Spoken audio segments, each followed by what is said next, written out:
Ambassador, I will say frankly, I'm one of the people who thinks you should be expelled from this country, and I believe that it's to do with the policies of your state.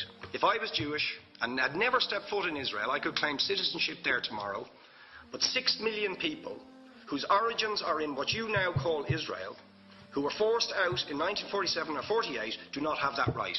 Isn't that part of the reason why the Palestinians are in dispute with Israelis? Because you deny them the right to return to their homes and to their land and to their villages, and that they have a legitimate claim, even under international law, to return, but you deny them that right.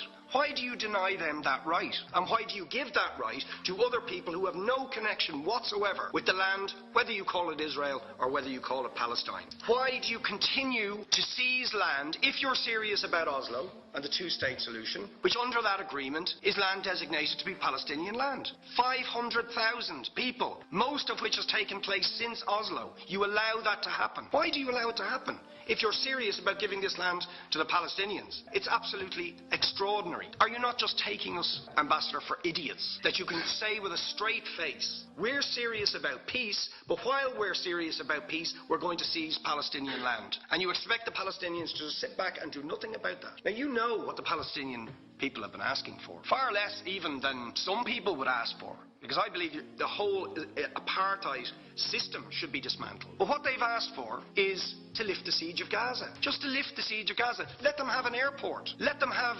ports. Let them not be dictated to by a government for whom they do not vote as to what can go in and out of their territories, whether they will have power, whether they will have clean water, whether they will have medicine. What makes you think you're allowed to have nuclear weapons and the fourth biggest army in the world and visit destruction on the people of Gaza, but they have no right to defend themselves? They have no territorial sovereignty over that land. Could you ask questions, please? How do you justify that? Yeah. All right. How do you justify those double standards? Very lastly, Ambassador, people like Bishop Tutu, Nelson Mandela, and I would certainly describe your state as a apartheid state, with different laws for people depending on their race or religion. For example, at checkpoints going into the West Bank, there's a channel if you're Israeli or European, and there's a channel if you're Arab. Just because you're Arab. If you came into Dáil Éireann and they stopped you and said, "Are you Jewish?" "Oh no, sir, you can't come in through the same entrance as Irish people or European people because you're Jewish," you would call that racism and apartheid. You practice that with your checkpoints and your military barriers and your apartheid wall. How can you justify